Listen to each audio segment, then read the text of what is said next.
वागर्थावि संपृक्तौ वागर्थ प्रतिपत्तये जगतः पितरौ वंदे Parvati परमेश्वरौ। Delhi Sanskrit academy, Bharti college एवं Kalidas academy of Sanskrit music and fine arts के संयुक्त तत्वावधान में 2 दिन का कालिदास महोत्सव 8 तारीख से आयोजित किया जा रहा है। कल इसका पहला दिन था।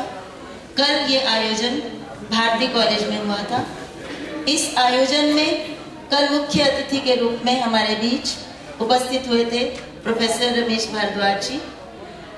विशिष्ट अतिथि के रूप में हमारे बीच उपस्थित हुई थी हमारे कॉलेज की प्राचार्य डॉक्टर प्रमोदिनी वर्मा, और अध्यक्षीय वक्तव्य के रूप में प्रस्तुत किया डॉक्टर मीरा द्विवेदी दिल्ली विश्वविद्यालय की, और की नोट एड्रेस के रूप में डॉक्टर इला घोष जी हमारे बीच में उपस्थित थी। आज उसी क्रम में आज द्वितीय दिवस है और दिल्ली संस्कृत अकादमी के तत्वावधान में आज ये हमारा दूसरा दिन का कार्यक्रम है। आज वास्तव में प्रमुख रूप से ये जो कार्यक्रम है ये सांस्कृतिक कार्यक्रम के नाम से है, जिसमें कि भारती कॉलेज की छात्राएं भास रचित नाटक स्वप्न वासुदत्तम के 4th एवं 5th अंक का मंचन करेंगी, और साथ में हमारे संगीत विभाग की डॉक्टर सरिता कालिदास के काव्यों का संगीतमय प्रस्तुतिकरण करेंगी। और कार्यक्रम आरंभ करने से पहले मैं अपने आज के अतिथियों का स्वागत करती हूँ और आमंत्रित करती हूँ प्रोफेसर धर्मेंद्र जी को, डॉक्टर इला घोष जी को, सुमन लता जी को, प्रोफेसर अग्रवाल को, मधु अग्रवाल को, ये सबसे पहले वो दीप प्रज्वालन द्वारा कार्यक्रम का शुभारंभ, डॉक्टर आभा जी को।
मैं सम्माननीय अतिथियों को मंच पर आमंत्रित करती हूँ।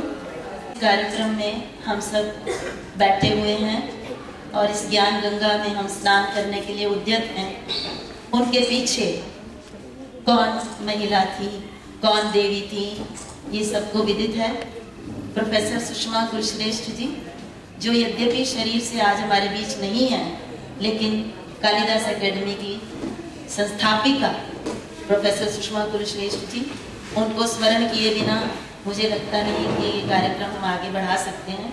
इसलिए मैं सबसे आग्रह करूंगी कि कृपया 1 मिनट का मौन धारण करके उन पवित्र आत्मा को श्रद्धांजलि अर्पित की जाए।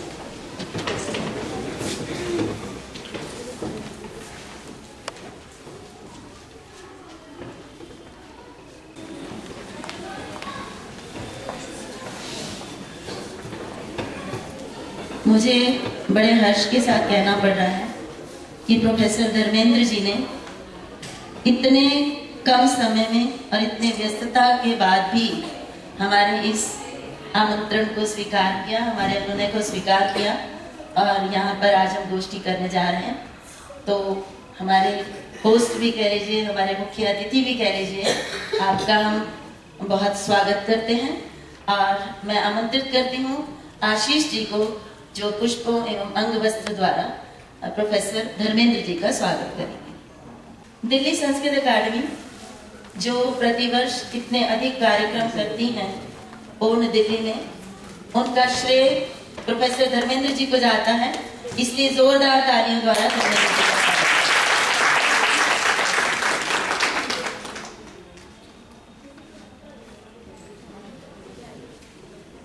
हम सब जानते हैं कि संस्कृत के उत्थान में आज सब लगे हुए हैं। अगर इन जैसे लोगों का सहयोग ना हो तो संभवतः हम संस्कृत के लिए इतना अधिक कार्य नहीं कर सकते।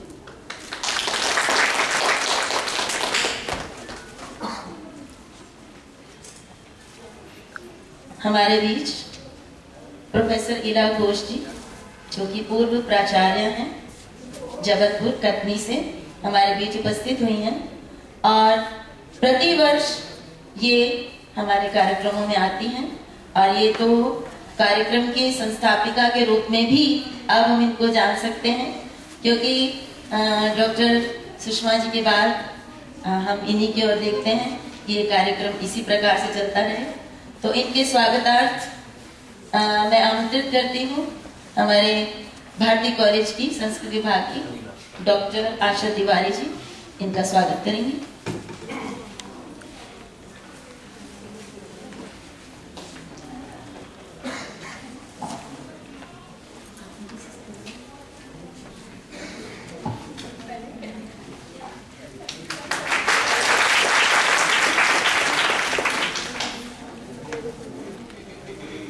डॉक्टर मधु अग्रवाल जी, ये बिजनौर से हैं, बिजनौर कॉलेज में प्राचार्य हैं। ये कल हमारे बीच सुबह 3 बजे चली हैं अकेले और हमारे कार्यक्रम में प्रारंभ होने से पूर्व ही पहुंच गई हैं और इतने व्यस्त कार्यक्रम के बावजूद भी आज भी ये रुकी हैं। इनका हम बहुत अधिक स्वागत करते हैं और स्वागत के लिए मैं आमंत्रित करती हूँ डॉक्टर बिंदिया को, जो कि इनका पुष्पों द्वारा स्वागत करेंगी। महाविद्यालय में प्राध्यापिका है संस्कृत विभाग में।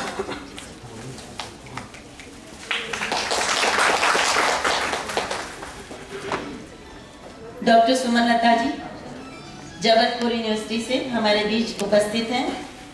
ये भी कल से ही हमारे बीच में है और कालिदास का कोई भी समारोह हो, ये अवश्य हमारे बीच उपस्थित होती हैं। आपका दिल्ली संस्कृत अकादमी में बहुत बहुत स्वागत है। मैं हमारे संगीत विभाग की डॉक्टर सरिता को आमंत्रित करूंगी कि पुष्पों द्वारा उनका स्वागत।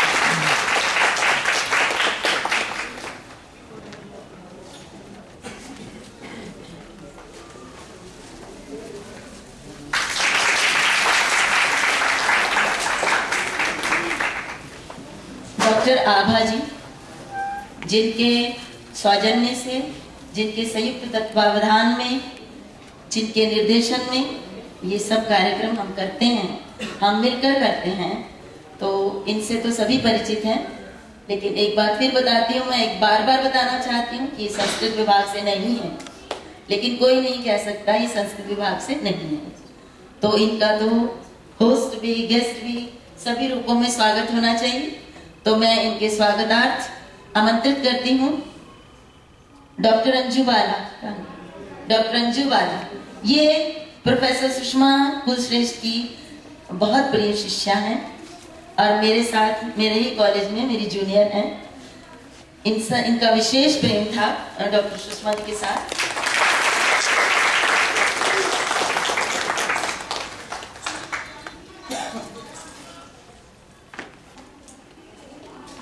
कालिदास एकेडमी न केवल ग्रंथ ये पत्र वाचन इत्यादि का कार्य या महोत्सव का कार्य ही करती है, अपितु ये ग्रंथों के लोकार्पण का, ग्रंथों की रचना का, प्रकाशन का कार्य भी करती है।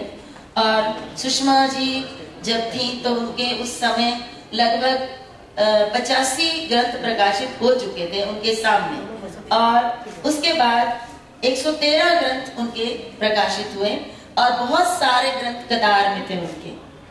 तो उनमें से 5 ग्रंथों का लोकार्पण कर हुआ है। इसके लिए हमें बहुत अधिक साधुवाद देना चाहिए और अत्यंत ध्वनि से स्वागत करना। अब मैं आमंत्रित करती हूँ डॉक्टर आभा जी को कालिदास एकेडमी के विषय में संक्षिप्त परिचय। सर्वप्रथम मैं डॉक्टर धर्मेंद्र कुमार जी का बहुत बहुत धन्यवाद ज्ञापन करना चाहती हूँ, जिनके सानिध्य से, जिनके साथ मिलकर आज ये कार्यक्रम यहाँ पर हो रहा है। इस सभागार में उपस्थित सभी लोगों का मैं हार्दिक स्वागत करती हूँ। कांता जी का भी बहुत बहुत धन्यवाद, जिनके सानिध्य में कल इनके कॉलेज में हमारा बहुत ही सफल कार्यक्रम हुआ। कालिदास एकेडमी की स्थापना मेरे मित्र श्री प्रोफेसर जगदीश सहाय कुलश्रेष्ठ और मेरी अग्रजा प्रोफेसर सुषमा कुलश्रेष्ठ ने मकर संक्रांति 14 जनवरी 1994 को किया था। तब से सतत निरंतर यह एकेडमी आप सभी संस्कृत परिवार के साथ मिलकर कुछ न कुछ कार्यक्रम करती है। साल में 3 बार, कभी 4 बार, वर्षा मंगलोत्सव, वसंत उत्सव, कालिदास महोत्सव तो हर वर्ष होता ही है और बहुत ही सफल हम लोगों के कार्यक्रम रहे हैं, जिनमें पत्र वाचन भी होता है, संस्कृत के विद्वानों का स्वागत भी किया जाता है और यह एकेडमी ग्रंथों का छपवाने का कार्य और उनका लोकार्पण भी करती है। जैसा कांता जी ने बताया कि 5 ग्रंथ कल लोकार्पित हुए हैं उनके कॉलेज में। इसी प्रकार मैं आशा करती हूँ कि आप सब लोगों का प्रेम, संस्कृत परिवार का साथ और शुभकामनाओं के साथ यह एकेडमी दिन पर दिन कार्यरत रहे और अपने कार्य में अग्रसर रहे। इन्हीं शब्दों के साथ मैं अपनी वाणी को विराम देती हूँ। धन्यवाद। धन्यवाद आभा जी। मैं थोड़ा सा कल के कार्यक्रम पर प्रकाश डालना चाहती हूँ। मुझे ये बताते हुए प्रसन्नता हो रही है कि ये मेरा कॉलेज है, जहाँ आज दिल्ली संस्कृत एकेडमी की बिल्डिंग है, वो हमारा कॉलेज है और मेरा अपॉइंटमेंट इसी कॉलेज में हुआ था और इसी कॉलेज से हमने कालिदास एकेडमी के साथ मिलकर आयोजन करने का आरंभ किया था और तब से आज तक निरंतर प्रतिवर्ष हम ये आयोजन करते जा रहे हैं। तो मैं इस कॉलेज को, इस स्थान को बहुत अधिक मानती हूँ और बहुत अधिक धन्यवाद देती हूँ। लेकिन उससे भी अधिक धन्यवाद ये कि धर्मेंद्र जी ने इस कॉलेज को क्या से क्या बना दिया। इस बिल्डिंग को हम सोच भी नहीं सकते थे कि यहाँ इतना बड़ा ऑडिटोरियम बनेगा। हाँ, लाइब्रेरी। कल जब मैंने अपने प्रिंसिपल को बताया कि उनके ऑडिटोरियम में ये कार्यक्रम होने जा रहा है, तो वो हतप्रभ रह गई कि वहां ऑडिटोरियम कहाँ, वहां तो सेमिनार रूम भी नहीं था। तो अब मैं चाहूंगी कि वो आए और उनको बुला के दिखाएं कि कितना अधिक उन्नति कर रही है कालिदास दिल्ली संस्कृत एकेडमी। तो कल हमारे मुख्य अतिथि के रूप में हमारे बीच उपस्थित थे प्रोफेसर रमेश भारद्वाज, जो दिल्ली विश्वविद्यालय में संस्कृत विभाग के अध्यक्ष हैं, और अध्यक्षा के रूप में हमारे बीच में थी डॉक्टर मीरा द्विवेदी, जो संस्कृत विभाग में दिल्ली विश्वविद्यालय में है। विशिष्ट अतिथि के रूप में हमारे बीच में उपस्थित थी डॉक्टर प्रमोदिनी वर्मा, जो हमारे कॉलेज की प्राचार्य हैं, और की नोट एड्रेस के रूप में हमारे बीच में प्रोफेसर इला घोष जी थी, जो आज भी उपस्थित हैं।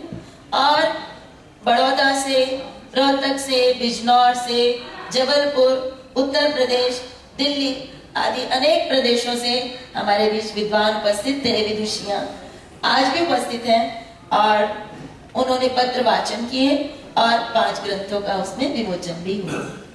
अब आज का जो कार्यक्रम है वो प्रमुख रूप से हमने सांस्कृतिक कार्यक्रम के रूप में रखा था और इस कार्यक्रम में विशेष रूप से भारती कॉलेज की छात्राओं और भारती कॉलेज के प्राध्यापकों का ही कार्यक्रम है विशेष रूप से। तो हमारे कॉलेज की छात्राओं ने 2 अंक भास के स्वप्न वासुदत्तम नाटक के तैयार किए हैं और आप समझ सकते हैं कि बीए ऑनर्स की जो 12वीं करके आई हुई छात्राएं हैं, उनको उच्चारण संस्कृत का शुद्ध कराना, सिखाना कितना ही परिश्रम का काम है।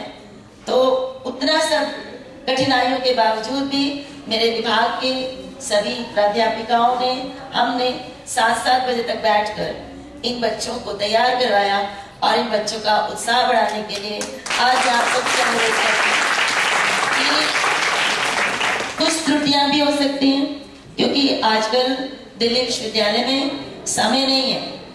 4-5 बजे तक कॉलेज में काम ही काम है, उसके बाद बच्चों को बिठाना पड़ता है और बच्चे नजफगढ़ से आते हैं, बहुत दूर दूर के गांव से आते हैं। तो इतनी कठिनाइयों के बाद ये बच्चे आज जो कुछ भी आपके सामने प्रस्तुत करेंगे, कृपया उनकी त्रुटियों को क्षमा कीजिए और उनकी अच्छी बातों को आप उत्साहित।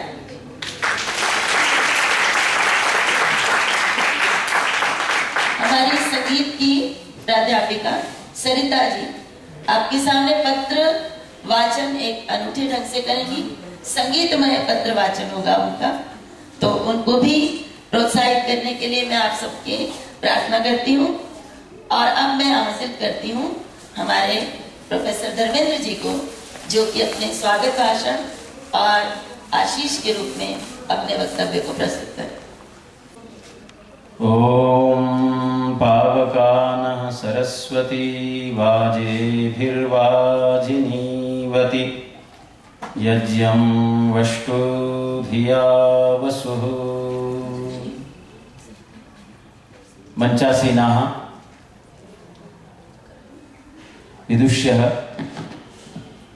अस्माकं भ्रातरः डॉक्टर अनिल आर्य महोदय,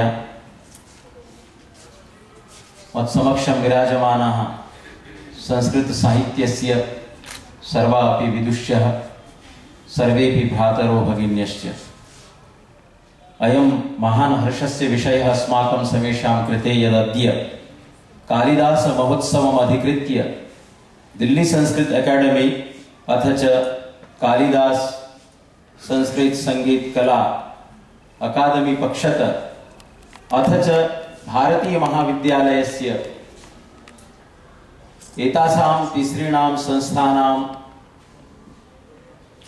संयोजकत्वेन सम्मीलनेन इदम् अयं कार्यक्रमः अत्र समायोज्यते। कार्यक्रमेऽस्मिन् काश्चन बाधाः सञ्जाताः, तदर्थम् अहं क्षमां याचे। यतोहि अहं साम्प्रतमेव लखनऊ नगरतः अत्र आगतोऽस्मि। पूर्वमपि मया सूचितमासीत्, अस्माकम् अकादमी मध्ये यावन्तः कार्यक्रमाः भवन्ति तेषां सर्वेषां कार्यक्रमाणां संयोजनं सम्यक्तया प्रचलति। परं मन्येऽहम् आभा महोदयया फाइल मध्ये तत्र लिखितम् आसीत्, एवं प्रतीयते सर्वैः कथितं यत् 20 जनानां कृते व्यवस्था करणीया इति। सापि त्रुटि सञ्जाता अस्मत्पक्षतः। यतोहि कियन्तः जनाः आगमिष्यन्ति, कियन्तः छात्राः, कियत्यश्च छात्राः समागमिष्यन्ति। पूर्वं तावत् सूचना नासीत्, परं तथापि मान्याः भवन्तः जानन्ति एव, दिल्ली संस्कृत अकादमी तो दिल्ली सर्वकारस्य इयं संस्था वर्तते। परम् एतत् ज्ञात्वा महान् आनन्दः अस्माकं सर्वेषां मनसि समायाति यद एकेनापि पुरुषेण एकयापि स्त्रिया महिलया कियत् कार्यं कर्तुं शक्यते एतस्य उदाहरणं यदि अस्माकं समक्षं समायाति चेत् सा संस्कृत जगति प्रसिद्धा प्रोफेसर सुषमा कुलश्रेष्ठ महोदयः वर्तन्ते। भट्टियरेणा इदं सम्यगेव उक्तं, परिवर्तिनि संसारे मृतः को वा न जायते, स जातो येन जातेन याति वंशः समुन्नति।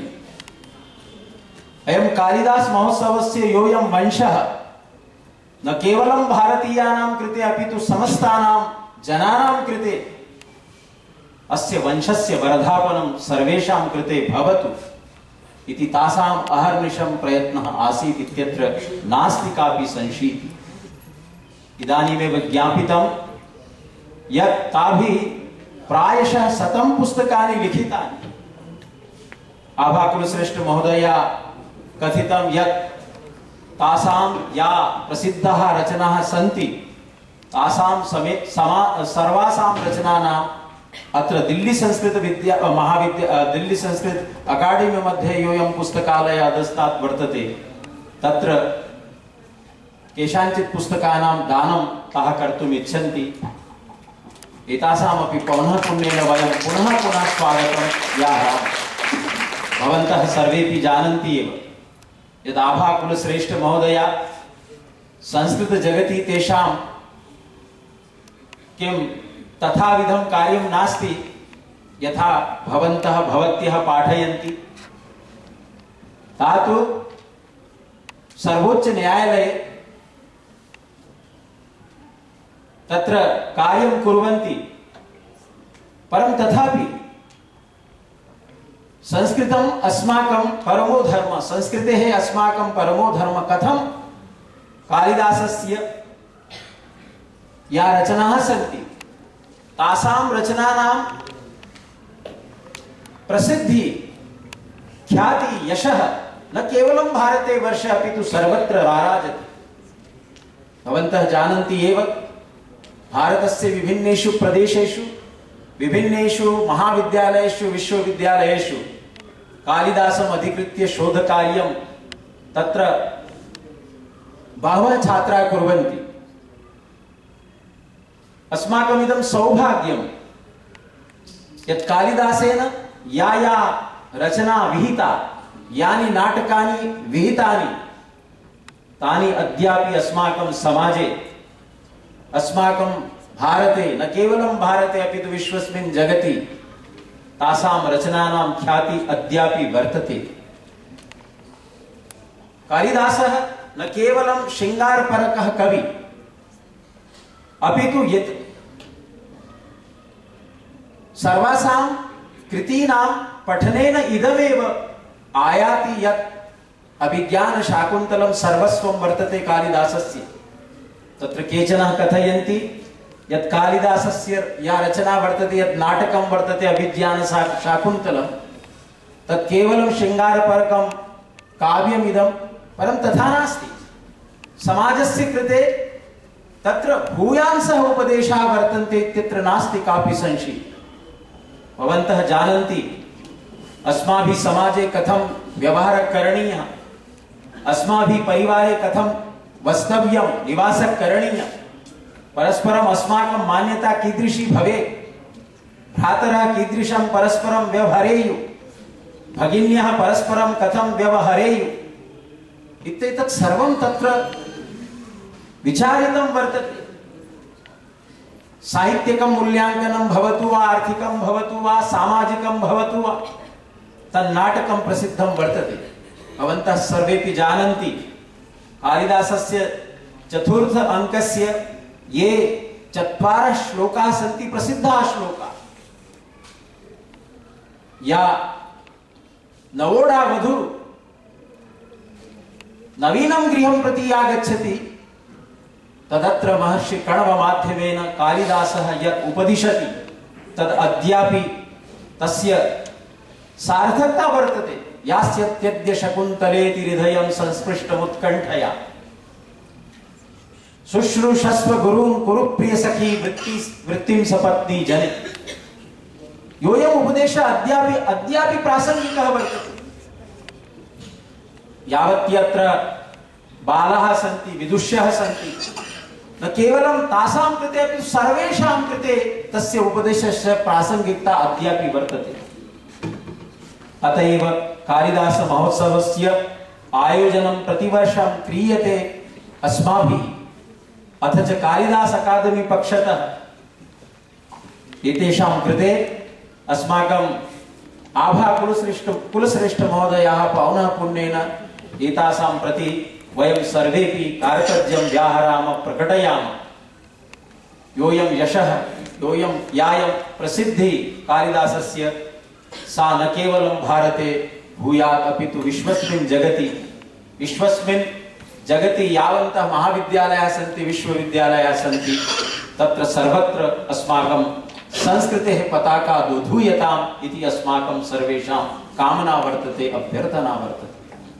मान्यः संस्कृतस्य प्रचाराय प्रसाराय न केवलं पुरुषाः अपितु महिलानामपि योगदानं वर्तते इत्यत्र अयं महान् आनन्दस्य विषयः। कैश्चित् पुरावर्तिभिः आचार्यैः कथितं स्त्री शूद्रो नाधीयताम् इति श्रुते, परम् अद्य सर्वेपि समानरूपेण सर्वेपि शिक्षायां, राजनीतौ, आर्थिकक्षेत्रे समाजस्य यः कोऽपि क्षेत्रं वा भवतु, यत्किमपि वा भवतु, तत्र सर्वत्र तत्र भवतीनां योगदानं प्राचुर्येण वर्तते। इदानीं स्वप्नवासव दत्तम् अधिकृत्य एताः बालाः अत्र नाटकं प्रस्तोष्यन्ति इति कृते एतासामपि वयं पौनः पुण्येन धन्यवादान् एतान् प्रति वयं समर्पयामः। न केवलं स्वप्नवासव दत्तम् अपितु यावन्ति नाटकानि सन्ति, यावत्यः कथा सन्ति, यावन्तः उपदेशाः सन्ति, यावत् अस्माकं समस्तं साहित्यं, संस्कृत साहित्यं, लौकिकं वा भवतु, वैदिकं वा भवतु, तस्य समस्तस्य साहित्यस्य संरक्षणं, संवर्धनम् अस्माभिरेव करणीयम्। तदर्थम् अहं दिल्ली संस्कृत अकादमी पक्षतः तत्र भवतीनाम् अत्र या विदुषः सन्ति सर्वासाम् अहं पौनः पुण्येन कारतज्यं व्याहरामि। अथ च पुनश्च यावत्यः अत्र बालाः सन्ति तासामपि सर्वासाम्, अथ च ये अस्माकं भ्रातरः भगिन्यः अत्र समागताः तेषां सर्वेषाम् अहं पौनः पुण्येन कारतज्यं प्रकटयामि इति उक्त्वा अहं विरमामि। पुनश्च अयम् अत्र मन्ये तत्र शोधपत्राणां वाचनमपि भविष्यति। स्वप्नवासवदत्तस्य नाटकस्य अत्र मञ्चनमपि भविष्यति। एते समस्ताः अपि कार्यक्रमाः निर्विघ्नाः भवेयुः इति कामयमानो अहं विरमामि। तत्र भवतीनां पुनरपि धन्यवादः। ओम शान्ति।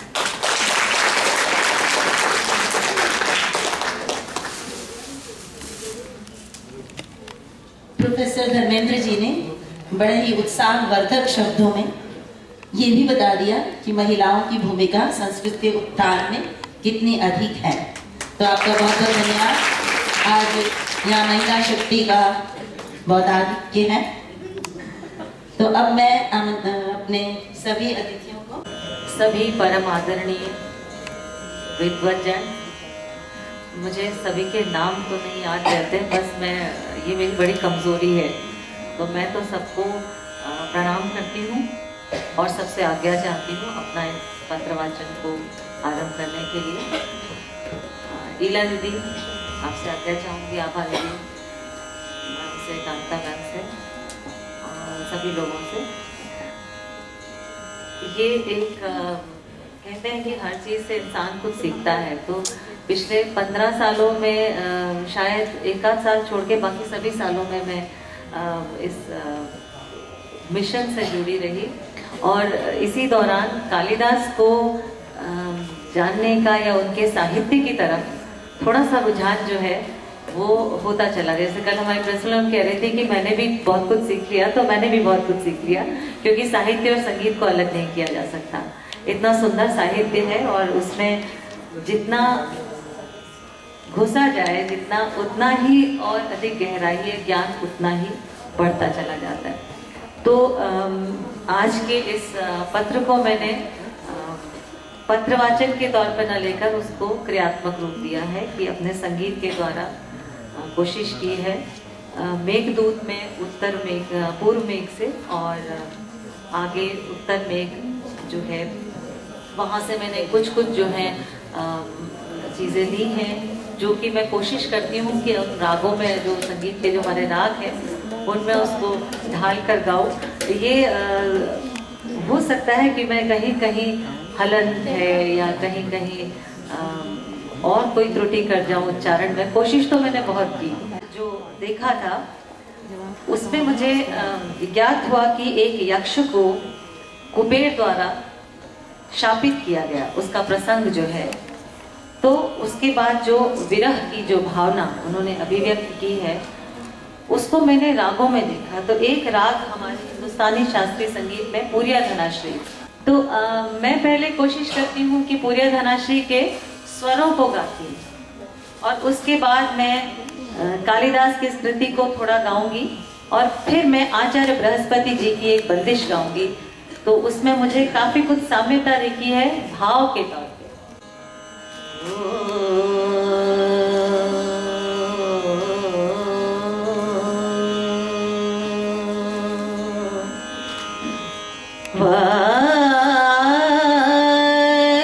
वक्रतुंड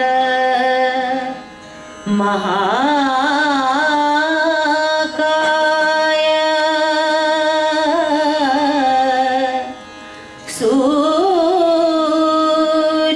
सूर्यकोटि समप्रभा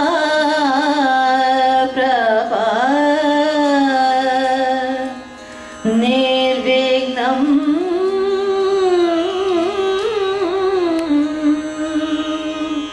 कुरु मे देव सर्वकार्येषु सर्वदा।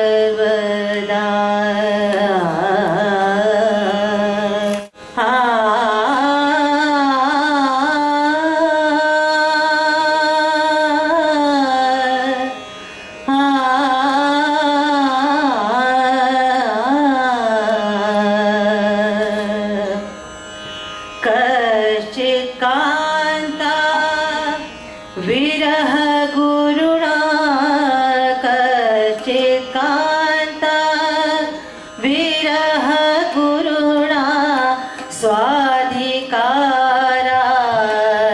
स्वाधिकारात् प्रमद। कश्चित् कान्ता विरह गुरुणा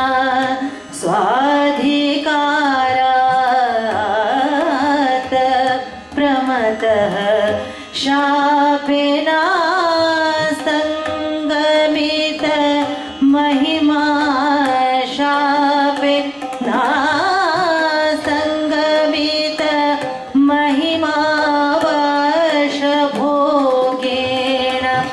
भर्तु कश्चित् कान्ता विरह गुरुणा, कश्चित् कान्ता विरह गुरुणा स्वाधिकारात् प्रमदः। यक्षचक्रे जनकतनया, यक्षचक्रे जनकतनया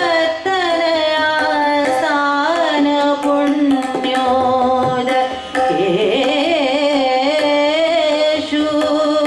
स्निग्धछाया तरुषु वसतिं स्निग्धछाया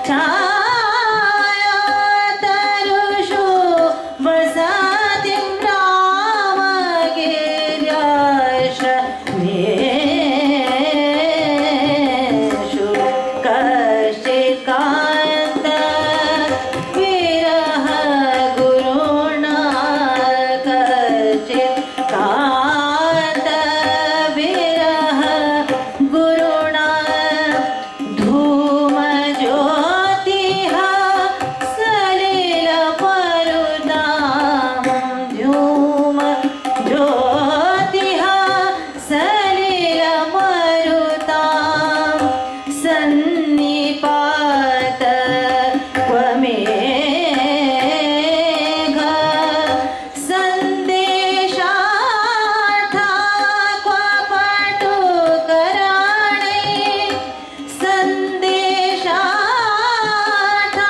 क्वपटुकराणे प्राणिभिः प्रापणीया इत्योत्सुक्त्वाद अपरिगणयन् इत्योत्सुक्त्वाद अपरिगणयन् गुह्यकस्तं ययाचे कामार्ता हि प्रकृतिकृपणा कामार्ता हि प्रकृतिकृपणा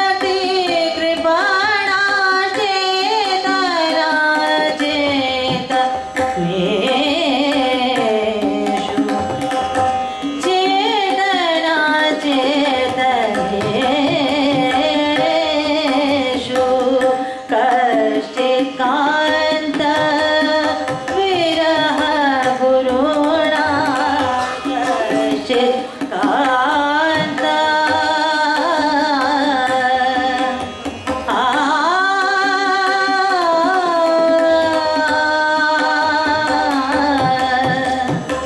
कश्चित् कान्त विरह विरह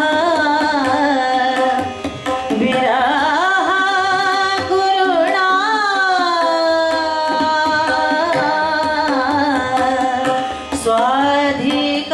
स्वाधिकारात् प्रमादात् कश्चित् कान्त विरह गुरुणा कश्चित् कान्त विरह गुरुणा कश्चित् कान्त। अब देखिए विरह जो है वो हमारे संगीत की बंदिशों में भी है। तो आचार्य बृहस्पति जी ने एक बंदिश लिखी है, एक ताल में है ये।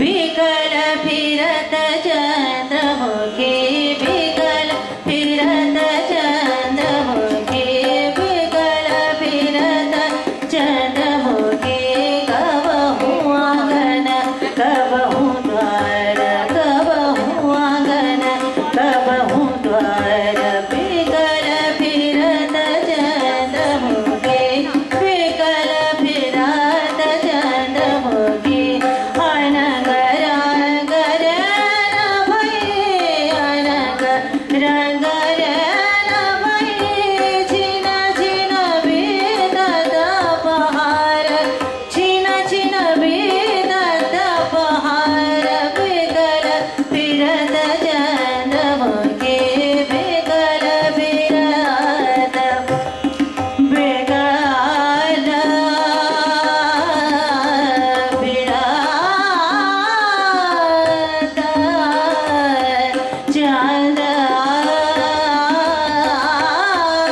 चंद्रमुखी विकल विकल फिरत चंद्रमुखी विकल फिरत चंद्रमुखी निरे गम पम मगरे ग निरे गम पम गम धनि निध मम गम पम मगरे ग निरे गम प विकल फिरत चंद्रमुखी विकल फिरत चंद्रमुखी। अब देखिए कालिदास जी के इसी पूर्व में के एक अगले श्लोक में उन्होंने क्या कहा है।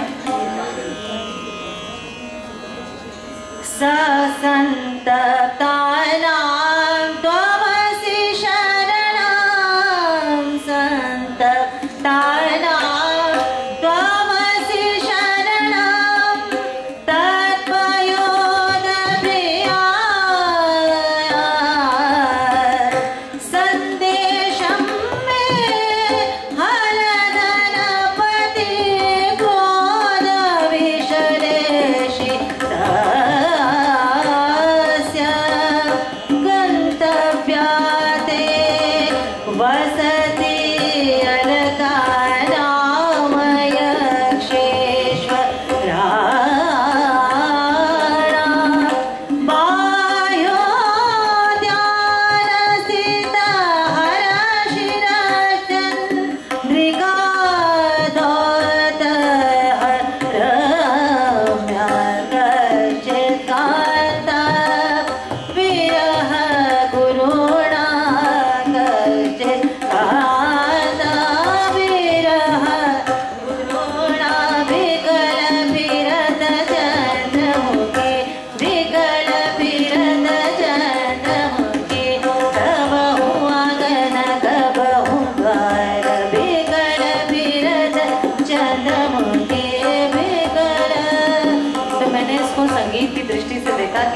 सुंदर अर्थ पर जब मैं गई तो बहुत सुंदर वर्णन कालिदास जी ने किया है।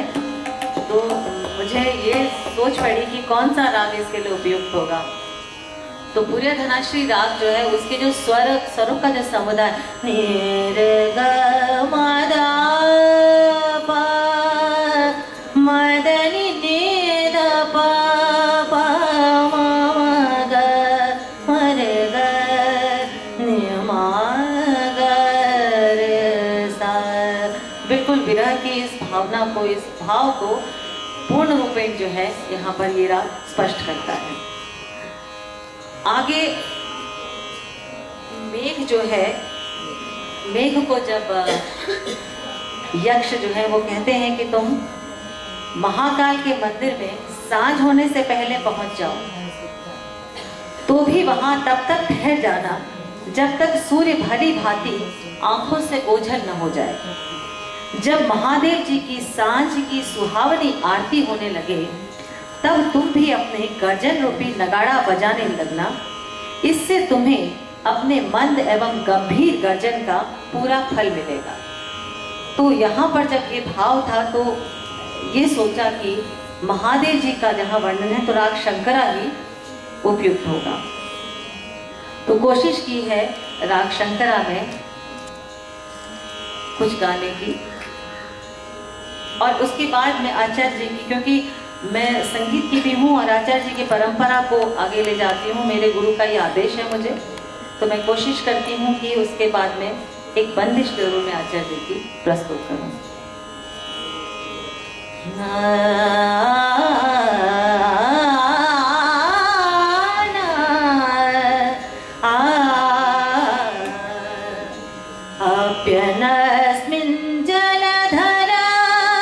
महाकालम् आसाद्य काले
संक्षेप की बात है क्योंकि काफी लंबा और भी कार्यक्रम है।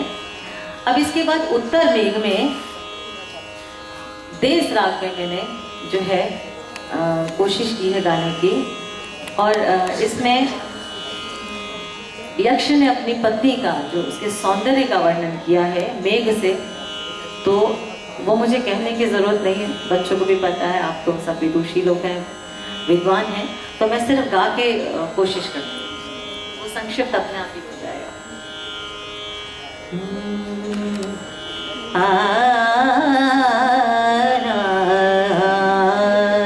राग देश इसके लिए बहुत उपयुक्त लगा मुझे।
सृष्टिराज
सुगना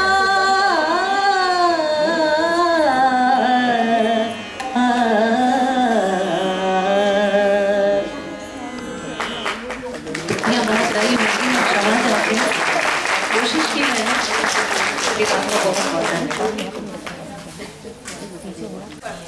भारती कॉलेज दिल्ली विश्वविद्यालय की छात्राएं आप सबके सामने प्रसिद्ध महाकवि भास द्वारा विरचित प्रसिद्ध नाटक स्वप्न वासव दत्तम के चतुर्थ एवं पंचम अंग का अभिनय प्रस्तुत करने जा रही हैं, जिससे पूर्व की कहानी इस प्रकार है। वत्सराज उदयन अपनी पत्नी वासव दत्ता के प्रेम में राज्य के प्रति कर्तव्य को भूल जाते हैं, जिससे पड़ोसी राजा आरुणी द्वारा खतरा होता है। मंत्री योगेंद्रायण ने सहन नहीं कर पाते और वह वासव दत्ता के साथ मिलकर एक योजना बनाते हैं, जिसमें घोषणा की जाती है कि मृत्यु के समय लावनक ग्राम में आग लग जाने के कारण मंत्री योगेंद्रायण और वासव दत्ता दोनों ही उसमें जल गए हैं। मंत्री योगेंद्रायण यह चाहते हैं कि राजा उदयन मगध राजदर्शन की बहन पद्मावती से विवाह करें तथा अपना राज्य पुनः प्राप्त करें। इसलिए वह वासव दत्ता को पद्मावती के पास धरोहर के रूप में छोड़कर जाते हैं और कहते हैं कि वासव दत्ता का पति परदेश गया है। चतुर्थ अंग में दिखाया गया है कि राजा उदयन और पद्मावती का विवाह हो जाता है और वासव दत्ता और पद्मावती में काफी अच्छी मित्रता हो जाती है। वासव दत्ता मन ही मन इस विवाह से दुखी हैं। वह पद्मावती के साथ बगीचे में टहलने जाते हैं। वहीं राजा उदयन और विदूषक भी आते हैं।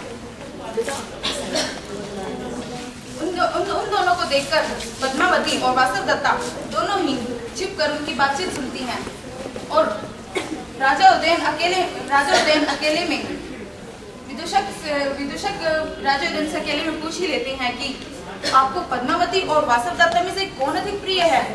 तो राजा उदयन कहते हैं कि पद्मावती चाहे कितनी ही गुणवान, सुंदर व कुलीन क्यों न हो, परंतु वह वासव दत्ता के प्रति मेरे प्रेम को जीत नहीं पाई है। और राजा वासव दत्ता ये सुनकर बड़ी ही प्रसन्न होती हैं। परंतु राजा उदयन वासव दत्ता को याद करते हुए उनकी आंखों से आंसू आ जाते हैं, जिसके कारण पद्मावती तुरंत राजा उदयन के पास जाकर उससे पूछती हैं कि क्या हुआ। तो वह बात को बड़ी ही चतुराई से छिपा लेती है।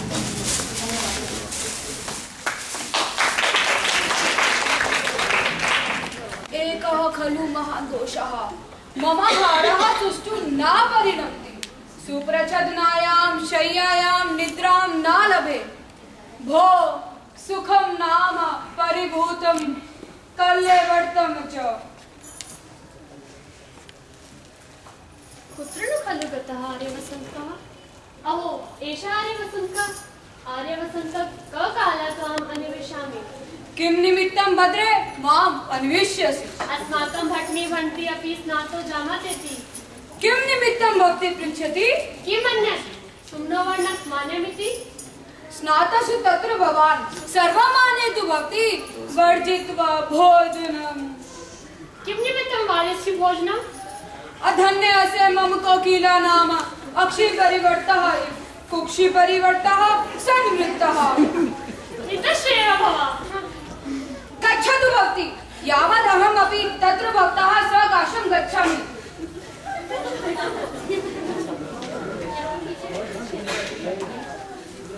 किं निमित्तं भर्तृदारिका प्रमदवनमागता?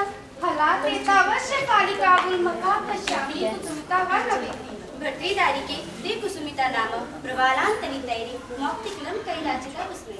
हला यदेवं किमिदानीं विलम्बते?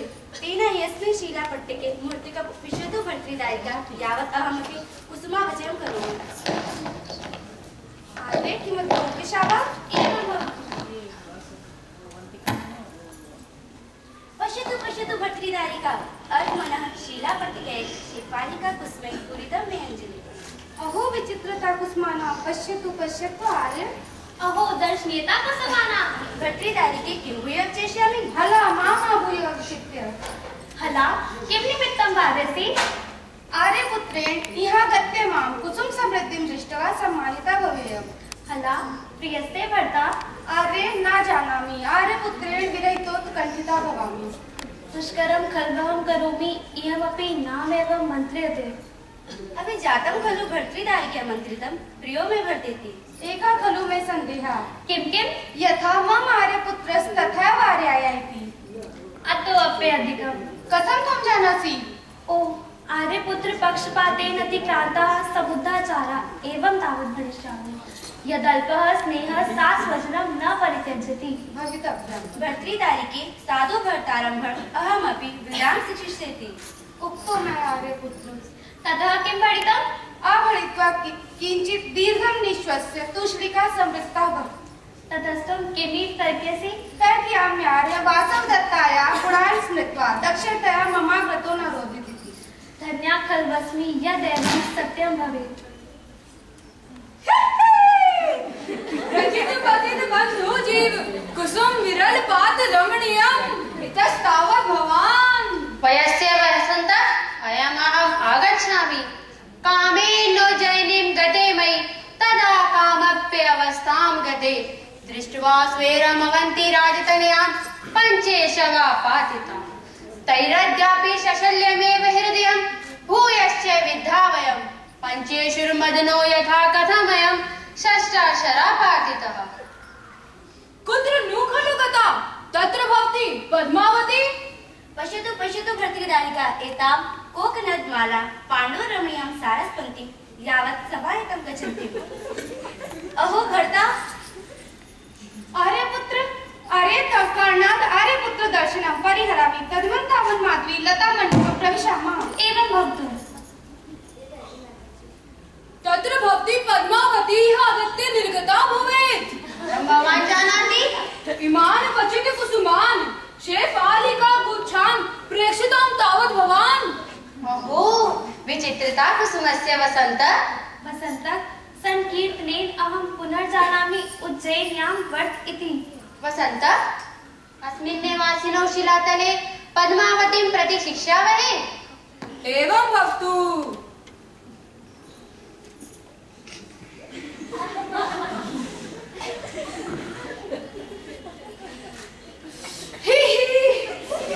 शरत्काल तीक्ष्णौ दूसः आतपः बाणं गच्छाग्रतः। एवं भवतु। सर्वम् आकुलं कर्तुं कामाय वसन्तः किमिदानीं कुर्मः? भर्तृदायिके एतां मधुकर परिडिनाम् अवलम्बितां वधूय भर्तारमारिष्यामि। एवं कुरु। तिष्ठतु भवान्। किमर्थम्? तस्याः पुत्रैर्मधुकरैः पीडितोऽस्मि। मां भवानेव मधुकर सन्त्रासः परिहार्य पश्य मधुमतिकला मधुकरा मदनारतार्भिः प्रियाभिरूपगूढा पादन्यासभिः शरणा वयमेव कान्ताभियुक्ता स्युः तस्मादिहेव शिष्यावहे। एवं भवतु।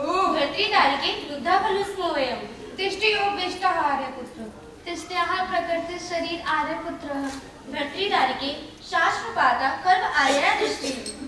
एषा खलु मधुकरणाम् अविन्यात काशकुसुमरेणुना पतितेन शोधका मे दृष्टिः युज्यते। भो शून्यं खल्विदं प्रमदवनं प्रष्टव्यं किञ्चिदस्ति पृच्छामि भवन्तं। छन्दता का भक्तः प्रिया तदानीं तत्र भवति वासवदत्ता इदानीं पद्मावती वा। किमिदानीं महति बहुमान संकटे मां न्यस्यति। हला यादृशे संकटे निक्षिप्तः आर्यपुत्रः। अहं च मन्दभागा। स्वैरं भर्तु भवान् एकोपरता प्रासन्निता। ना खलु प्रिया भवांस्तु मुखरः। एतावता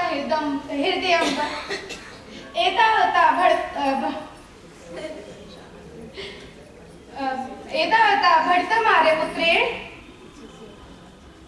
भो सत्येन शपामि कस्यापि न ख्यास्यै एषा सन्दिष्टा मे जीवा। नोच्च सखे वक्तुम्। किं न भर्तिमम् अनाख्याय अस्मत् शिलापट्टिकान् न शक्यम् एकपदमपि गन्तुम्। एष रुद्धोऽत्र भवान्। किं बलात्कारेण? आम् बलात्कारेण। तेन हि पश्यामस्तावत्। प्रसीदितु भवान्। व्यस्य भावेन शापितोऽस्मि। यदि सत्यं न भणसि कागति श्वेता पद्मावती बहुमतां मम यद्यपि रूपशील माधुर्ये वासवदत्ता बद्धं नातु तावन्न मे मनोहरति। भवतु भवतु दत्तं वेतनमस्ते परिभेदस्य अहो अज्ञातवासो अप्यत्र बहुगुणाः सम्पद्यते। भर्तृदायिके अदाक्षिण्य खलु वर्तम् हला मामेवं सदाक्षिण्य एव आर्यपुत्र्या इदानीम् अप्यार्याया वासवदत्ताया गुणान् स्मरति। भद्रे अभिजानस्ते सदृशं मन्त्रितम्। उक्तं मया भवान् इदानीं कथयतु का भवता प्रिया तदा वासवदत्ता इदानीं पद्मावती वा? अत्र आर्यपुत्रो अपि वसन्तकः संवृत्तः। किं मे विप्रलम्बितेन उभे अपि तत्र भवत्यौ मे बहुमता। वैद्येय मामेवं बलात् चित्वा किमिदानीं न अभिभाषसे? किं मामपि बलात्कारेण? अथ किं बलात्कारेण? तेन हि न शक्यं श्रोतुम्। प्रसीदतु मा ब्राह्मणा स्वैरं स्वैरम् अभिधीयताम्। इदानीं शृणोतु भवान्। तत्र भवति वासवदत्ता मे बहुमता, तत्र भवति पद्मावती तरुणी दर्शनीया अकोपना अनहंकारा मधुरवाक् सदाक्षिण्या अयं चापरो महान् गुणः। भोजने स्नग्धेन भोजने मां प्रत्युत्गच्छति। कुत्र नो खलु गत आर्य वसन्तक इति? भवतु भवतु वसन्तक स्मरेदानीमेतत्। भवतु वसन्तक सर्वमेतत् कथिष्ये देव्यै वासवदत्तायै। अविधा वासवदत्ता कुत्र वासवदत्ता? चिरात् खलु प्रता वासवदत्ता। एवं उपरता वासवदत्ता रमणीय खलु कथा योगे निचन्द्रेण विसंवादितः। धार्यतु भवान् अनतिक्रमणीयो हि विधिः ईदृशम् इदानीमेतत्। वयस्य न जानाति भवान् अवस्थां कुतः दुःखं त्यक्तुं बद्धमूलो अनुरागः स्मृत्वा याति दुःखं नवत्वम्। यात्रा त्वेषा यद् विमुच्ये बाष्पं प्राप्त निर्णय याति बुद्धि प्रसादम्। अश्रुपात् क्लीनं खलु तत्र भवतो मुखं यावन् मुखोदकम् आनयामि। आरे बाष्पाकुलपटान्तर्कम् आर्यपुत्रस्य मुखं यावन् निष्क्रमम्। एवं भवतु। अथवा तिष्ठ्वम् उत्कण्ठितं भर्तारम् उचित्वा युक्तं निर्गमनम् अहमेव गमिष्यामि। सुष्ठुवार्या भर्ती उपसर्पतु तावत् भर्तृदायिका। किं नु खलु प्रविशामि? हला प्रविश। एषा तत्र भवति पद्मावती। आर्यवसन्तक किमेतत्?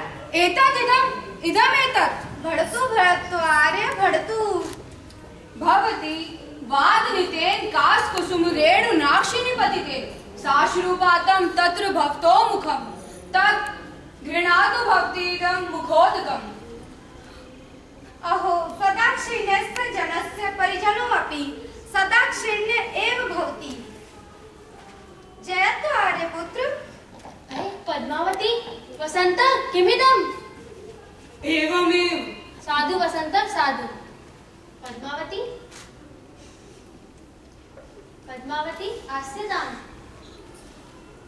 यत् आर्यपुत्र अज्ञापयति। पद्मावती शरच्छितांग गौरेण वाता विद्वेन भामिनी काशपुष्पलवेनेदं शाश्रुपातं मुखम्।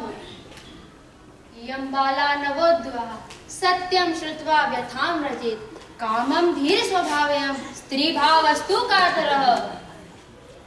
उचितं तत्र भवतो मगध राजस्य अपराह्न काले भवन्तम् अग्रतः कृत्वा सुहृदजन दर्शनं सत्कारो हि नाम सत्कारेण हि प्रतिष्ठः पृथिवीम् उत्पादयति। तत् उत्तिष्ठतु भवान्। पाठं प्रथमः कल्पः गुणानां वा विशालानां सत्काराणां च नित्यशः कर्तारः सुलभः लोके विज्ञातरस्तु दुर्लभः।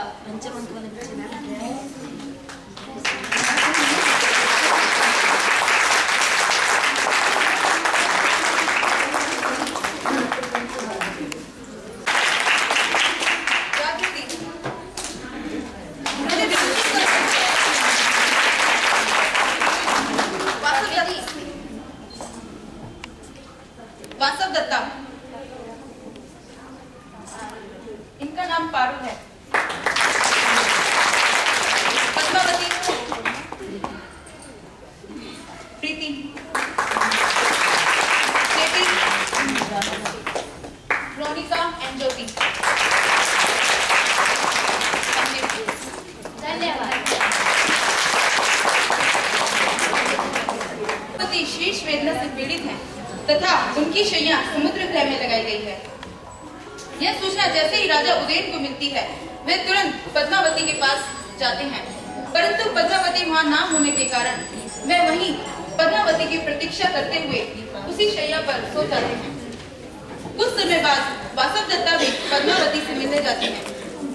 वे राजा उदयन को पद्मावती समझकर उन्हीं के पास लेट जाती हैं। राजा उदयन इतनी देर में स्वप्न में वासवदत्ता को पुकारते हैं। राजा उदयन स्वप्न में और वासवदत्ता जागृत अवस्था में दोनों का बड़ा ही हृदयहारी संवाद दिखाया गया है।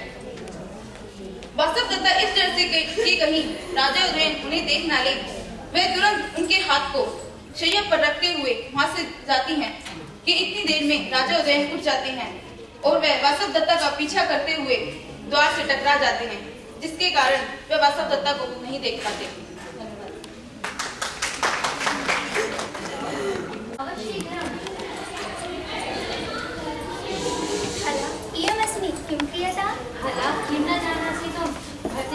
पद्मावती शेष वेदनया दुःखिते हादि फला गच्छ शीघ्रम् आज्ञामवन्तिकं शब्दापे केवलं भर्तितारिकाया शेष वेदनापेव निवेदे तथा स्वयं आगमिष्यति। फला किं सा करिष्यति? खल्वेदानीं मधुरापि कथापि भर्तितारिकाया शेष वेदनापेव निवेदे तथा स्वयं युज्यते।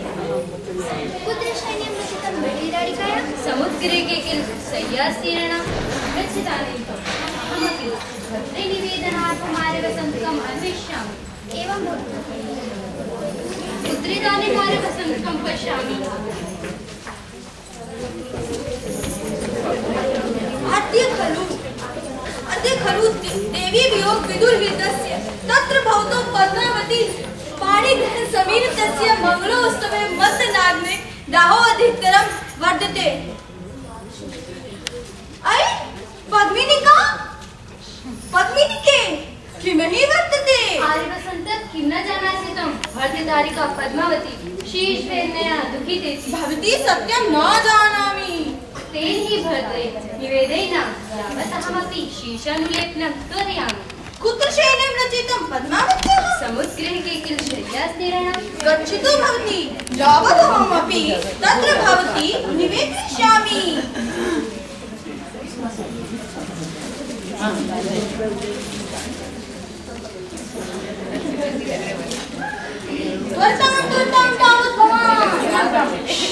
तत्र भवती पद्मावती शीर्ष वेदनया दुःखिता। केवलं महा पद्मिनी क्लेव कथितं? बहु कष्टं रूप श्रिया संहितां गुणतस्य युक्तां लब्ध्वा प्रियां मम तु मन्दी वाद्यशोकः पूर्वाभिघात सर्जोऽप्यनुबुद्धुःखः पद्मावतीमपि तथैव समर्थयामि। अथ कस्मिन् प्रदेशे वर्तते पद्मावती? समुद्रगृहे के किला शय्यास्त्रीणां। तेन हि तस्य मार्गमादेशः। एतत्तु भवान्।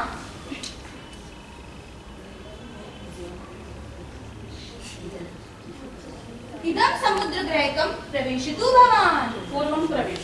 भूततः अविधा तिष्ठतु तावत् भवान्। एष खलु दीप्तवा सूचित रूपौ सुधातले परिवर्तनमानो अयं काकोधरः। अहो सर्पव्यक्तिर्वेदयस्य निजवायतां हि मुखतोरणलोलमालां भ्रष्टामुषितौ त्वं गजसि मूर्ख सर्पं मंदानिलेन निशिया परिवर्तमाना किंचित करोति भुजगस्य विचेष्टितानि। सुष्ठुवान् घंटी न खल्वयं काकोधरः। तत्र भवती पद्मावती हि आगत्य निर्गता भवेत्। वयस्य अनागतया भवितव्यम्।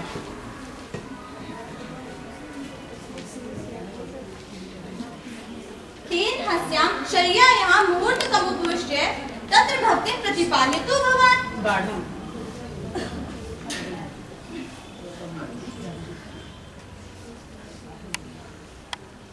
वयस्य निद्रा मां बाधते कथयतां काचित् कथा। अहं कथयिष्यामि। इति करोतु अत्र भवान्। गाढम्। अस्ति नगरी उज्जयिनी नाम तत्र अधिक्रमणीयानि उदकस्नानानि प्रतन्ते किल। कथम उज्जयिनी नाम यद्यं विप्रतेषा कथा अन्यां कथिष्यामि। वयस्य न खलु नाभिप्रेतैषा कथा किन्तु स्मराम्येवन्त्याधिपते सुतायाः प्रस्थानकाले स्वजनं स्मरन्तयाः बाष्पं प्रवृत्तं नेनान्तलग्नं स्नेहान्ममेवोरधि पात्यन्त्यः। भवतु अन्यां कथिष्यामि। अस्ति नगरं ब्रह्मदत्ता नाम तत्र किल राजा काम्पिल्यो नाम। किमिति अस्ति नगरं ब्रह्मदत्तं नाम तत्र किल राजा काम्पिल्यो नाम। मूर्ख राजा ब्रह्मदत्तः नगरं काम्पिल्यम् इति विधीयताम्। किं राजा ब्रह्मदत्ता नगरं काम्पिल्यम्। एवमेतत्। तेन मुहूर्तकं प्रतिपाल्यतु भवान्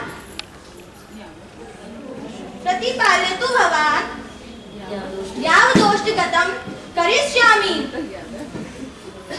अस्ति राजा ब्रह्मदत्ता नगरं काम्पिल्यम्। अस्ति राजा ब्रह्मदत्ता नगरं काम्पिल्यम्। काम्पिल्यं राजा ब्रह्मदत्ता नगरं काम्पिल्यम्। राजा ब्रह्मदत्ता नगरं काम्पिल्यम्।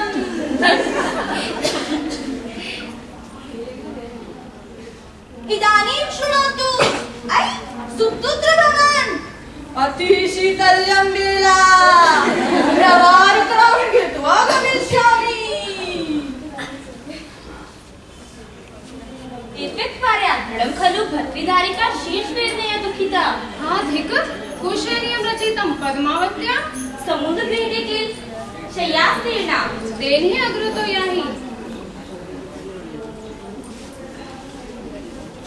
इदं समुद्रगृहिकं प्रविशद्वार्या यावदहमपि शीर्षनिलेपनं करोमि। अहो अकरुणः खल्वीश्वर मे विरहा परिसुखसार्य पुत्रस्य विशामि सान्भूतयमपि नाम पद्मावत्या स्वस्था जाता यावत् प्रविशामि। अहो परिजनस्य प्रमादः अस्वस्थां पद्मावतीं केवलं दीपसहायं कृत्वा परित्यजति। इयं पद्मावत्या सुप्ता यावदो विशामि। अथवान्यासन परिगृह्णात् इविस्ने प्रतिभाति ददस्यां शय्यायाम् उपविशामि। किं नु खल्वेतया सहोपि विशन्तया अद्य प्रह्लादित मे हृदयम्।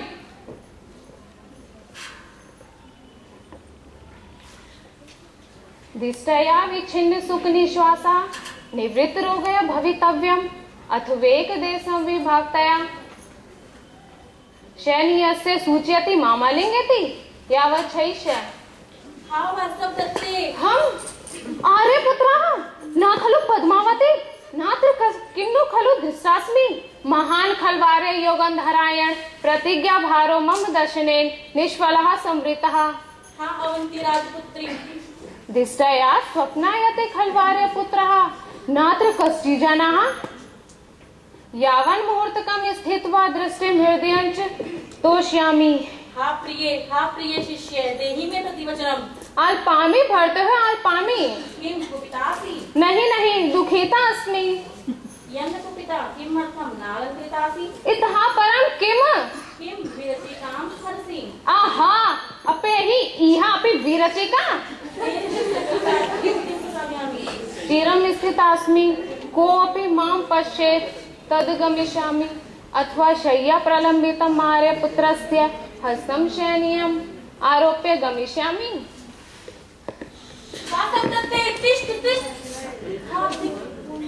निष्क्रामन्तं रमिणाहं द्वारपक्षेन तारितं ततो व्यक्तं न जानामि भूतार्थोऽयं मनोरथः। प्रतिबुद्धो अत्र भवान्। वयस्य प्रियमावेदय धरते खलु वासवदत्ता। अविधा वासवदत्ता कुत्र वासवदत्ता। चिरात् खलु कृता वासवदत्ता। मामा एवं शय्यायां उत्तमा बोधित्वा सखे गता दग्धेति ब्रुवता पूर्वं वञ्चितो अस्मि ऊनवता। अविधा असंभवनीयमेतत्।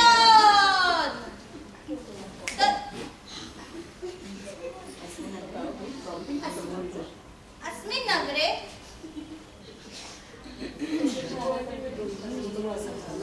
असंभवनीयमेतत्।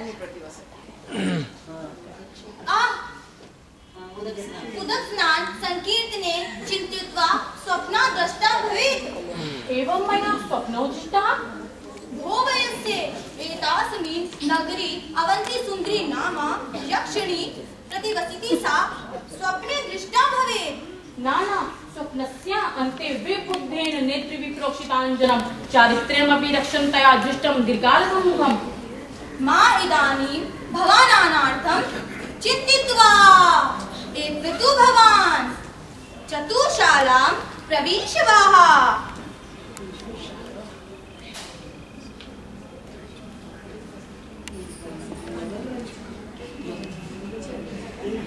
जयत् आर्यपुत्र, अस्माकं महाराज दर्शको भवन्तः एष खलु भवत्यामात्यलुण्डवान् मेहतापल समुदायेन पयातः खल्वारुणीम् अभिघातयितुं तथा हस्त्यश्वरत्पदातिनि मामकानि विजयाङ्गानि सन्नदानि तत् उत्तिष्ठतु भवान् अपि च भिन्नास्ते रिपुवो भवद्गुण्डता पौरः समाशवासिता पाशनीयापि भवत्यान् सम्यक् तस्य विधानं कृतं यद्यत् साध्यमरि प्रमादजननं तत् तन्मय अनुतिष्ठितं तीर्णा चापि बलेन नदी पथगा वत्सास्य हस्ततः बाढम् अयमिदानीम् उपेत्ते नागेन्द्र तुरंग तीरेणे तमारुणिं दारुण कर्म दक्षं विकीर्ण बाणोग्रतरंग भंगे युधि नाश्यामि।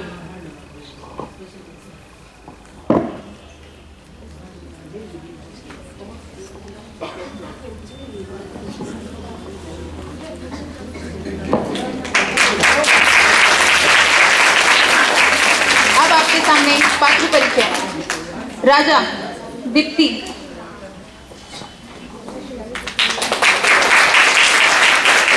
वासवदत्ता सुनीता, विदूषक जया, मधुरी के चांदनी, केटी सपना, मोनिका पद्मनी के, कांचुकी तुलसी,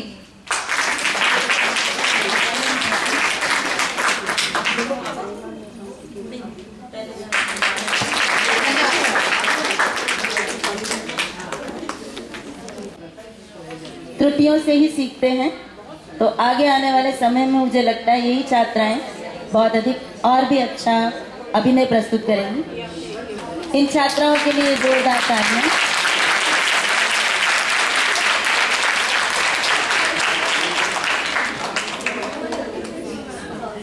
अब मैं आमंत्रित करती हूँ अपने इस नाटक की निर्णायिका। हमने 3 पुरस्कार रखे हुए हैं इनके लिए, प्रथम, द्वितीय और तृतीय।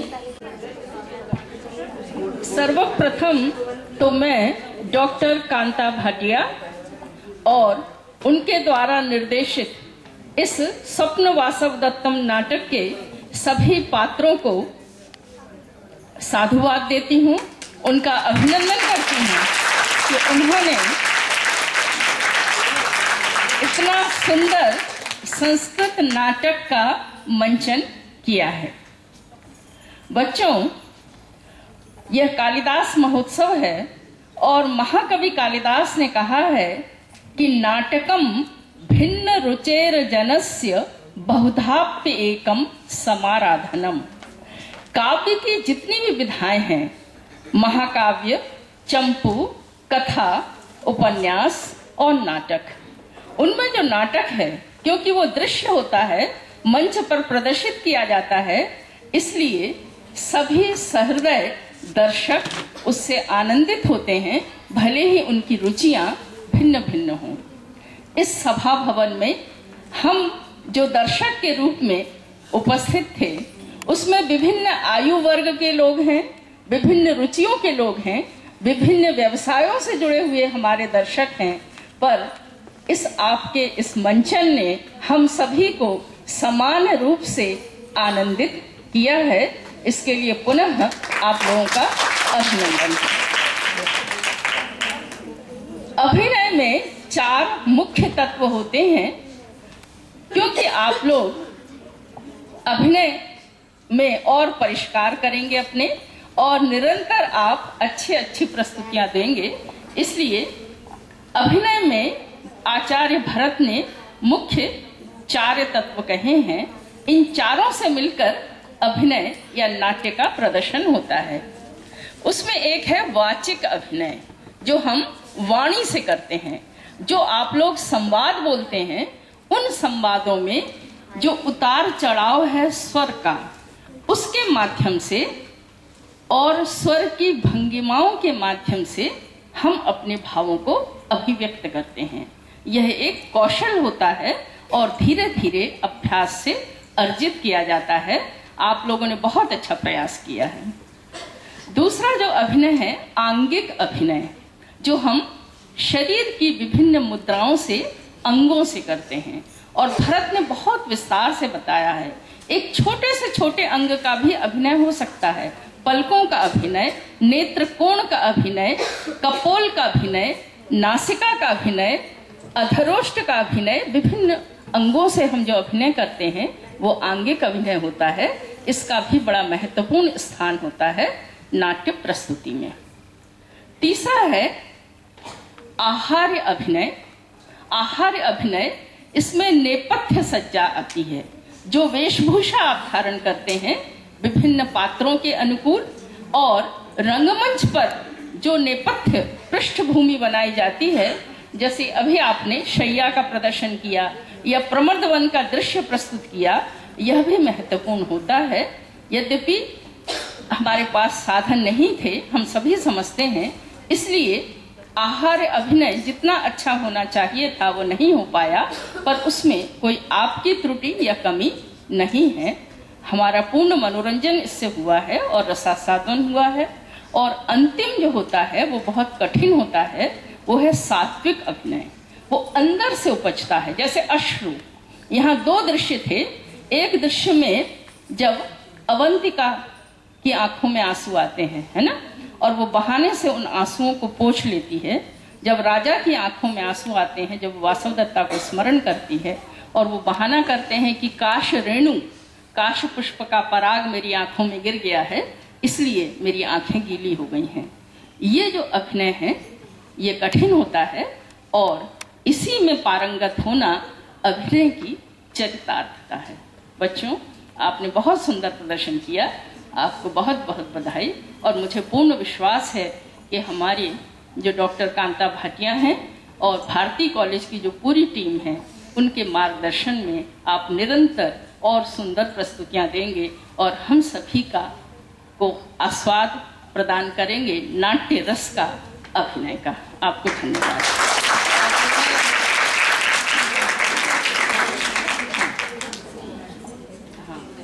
अब जो परिणाम है, वैसे तो सभी के लिए आभा जी ने पुरस्कार की व्यवस्था की है और सभी को सम्मानित किया जाएगा पुरस्कार से। इसमें से प्रथम, द्वितीय, तृतीय के चयन की बात कही गई थी। तो प्रथम जो प्रदर्शन था चतुर्थ अंक का, उसके जो विदूषक हैं उन्होंने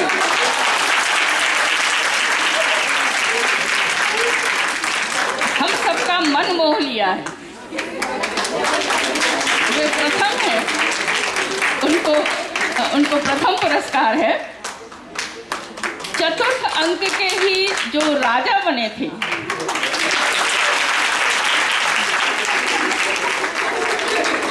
उनके लिए द्वितीय पुरस्कार है।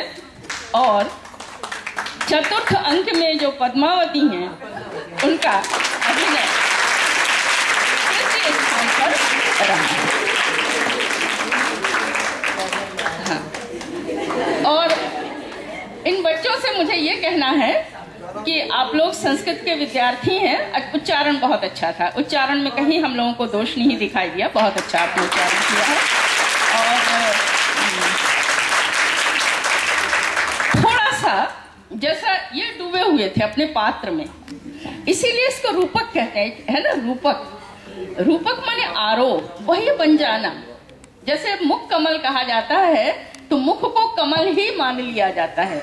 उसी प्रकार से जब हम अभिनय करने उतरते हैं तो हमको ये मानना होगा कि हम शीला, चित्रा या उपमा वगैरह नहीं हैं। हम क्या हैं? हम पद्मावती हैं, हम उदयन हैं। बिल्कुल उदयन बन जाना है आपको। और उसमें डूबकर जब अभिनय करते हैं तो अभिनय बहुत सुंदर होता है, भावात्मक होता है। मुझे पूर्ण विश्वास है कि आप लोग आभार। धन्यवाद।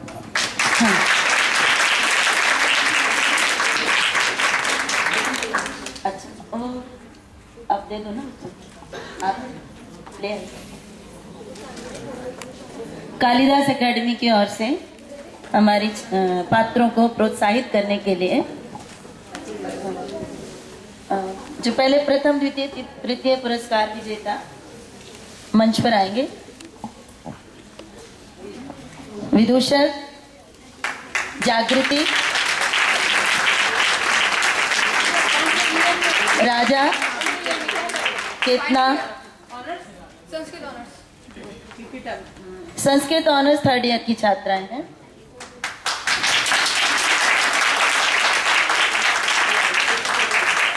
और ये बताते हुए मुझे बड़ा हर्ष हो रहा है कि प्रीति प्रथम वर्ष की छात्रा है।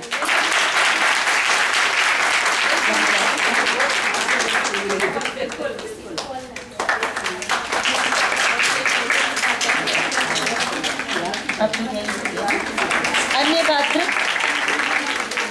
पहले चतुर्थ अंक के बाकी पात्र भी आओ। चेटी, वासव दत्ता, पारुल बीए तृतीय वर्ष, चेटी तृतीय वर्ष, रोनिका, चेटी ज्योति बीए प्रथम वर्ष,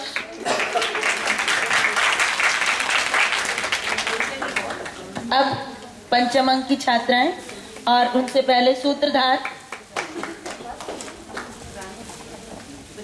ये भी बीए प्रथम वर्ष की छात्रा है। पंचम अंक के राजा दीप्ति, पूरे आते हैं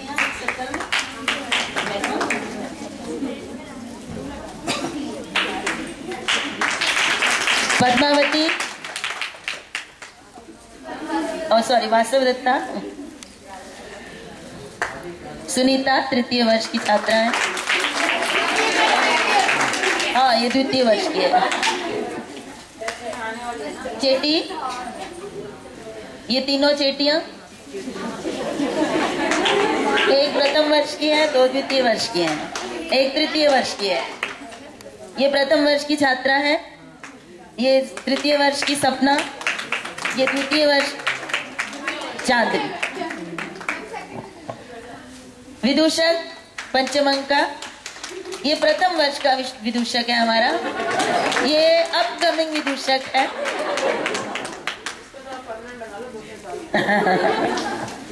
तो आप लोग सब यहाँ पे एक बार, हाँ, कांचुकी है,